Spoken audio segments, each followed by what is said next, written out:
Kathy from the Delfield Quilt Company. If you're new here, welcome. If you're returning, welcome back. I hope that you're doing well and you're getting a lot of time to sew and do some quilting projects this fall. So today's quilt project I wanted to share with you is a really fast and easy, no waste project. It uses just one layer cake. So if you've got a layer cake and you're not quite sure what to do with it, you might want to check this video out. And I have a few other one layer cake quilt videos out there that you might want to check out as well. So this quilt project goes really fast, and we're going to use the no waste flying geese method where you make 4 at a time, except we're not quite making a full flying geese. It's just going to be a little bit shy of that full point that you get on a normal flying geese. But for this quilt, I wasn't concerned about that because I really wasn't trying to make a flying geese. I just wanted this nice diamond look that you'll see throughout the whole quilt. And this was a really easy way to make 4 at a time. All right, let me show you how I made it. Okay, to make this quilt, you just need one layer cake, a pencil or a fabric-friendly pen, a long ruler, so if you have a 24-inch one, that would be perfect, and your rotary cutter. And if you have a rotating mat, you might want to grab that because that's going to make this go a lot quicker.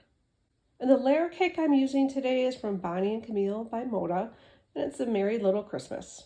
If you're wondering what a layer cake is, it's just a set of 10-inch pre-cut squares. I believe layer cake is probably a specific term that only Moda uses. You might see these as 10-inch stackers or just 10-inch pre-cut squares. And you do need to have 42 squares total, so make sure you look at the label on your layer cake just to make sure it's got 42 squares in there. And to start, I am going to first divide the layer cake into 2 piles. You need 2 21 square piles.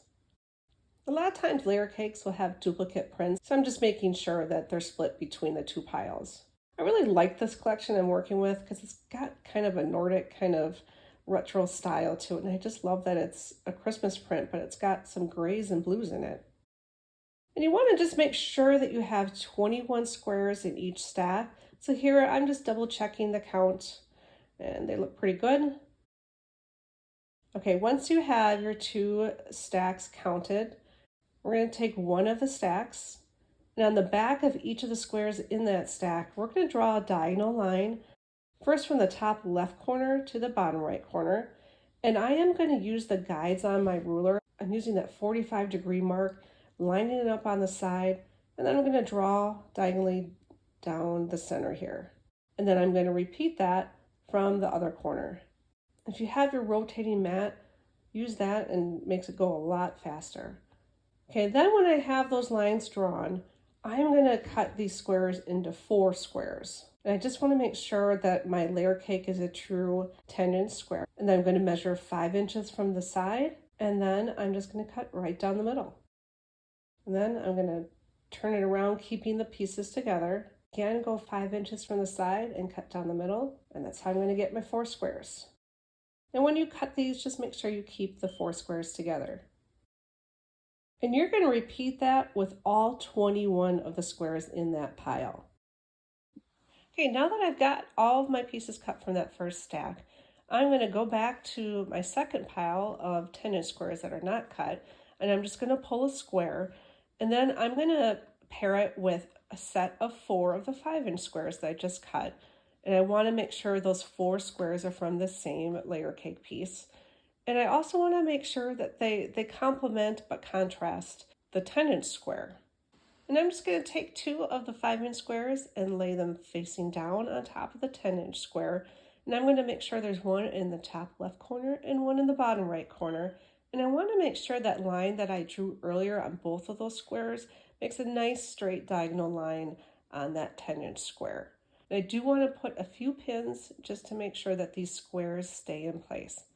And then I'm going to sew a 1/4 inch along both sides of that pencil line that I drew earlier. I am going to use a scant 1/4 inch when I'm sewing these lines. And first I'm just going to sew down one side, and then I'm going to cut the strings, turn it, and then sew down the other side. Okay, now that I've got the piece sewn, I'm going to take my ruler and my rotary cutter, and I'm going to cut this in 2 pieces right on that diagonal pencil line. And now I just need to press these open, and I'm going to press towards the smaller triangles on each of the pieces. And now that I have these pieces pressed, I'm going to bring back the other two squares from the set.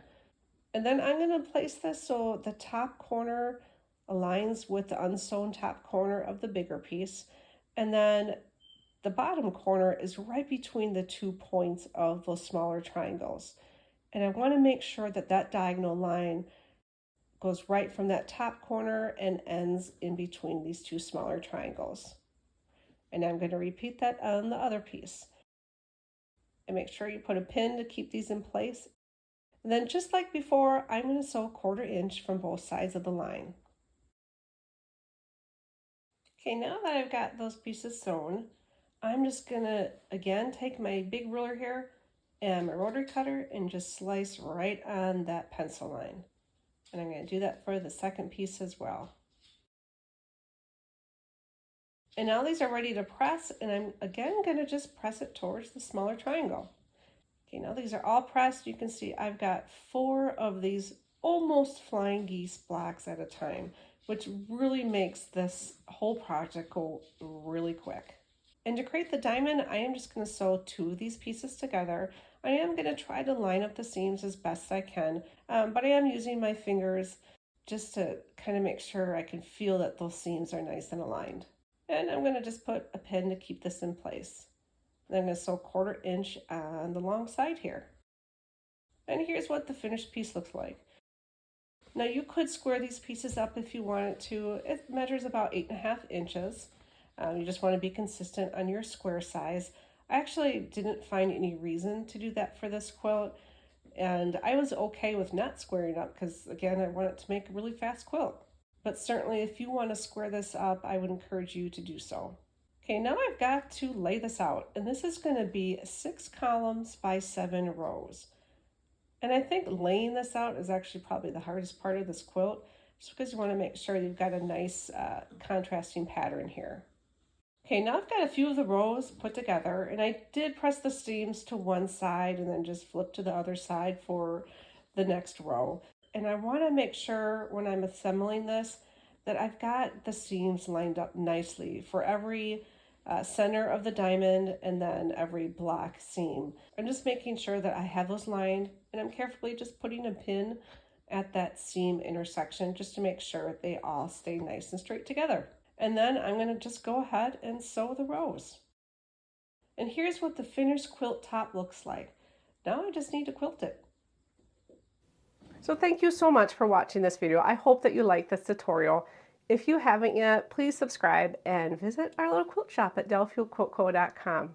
I hope you have a great day.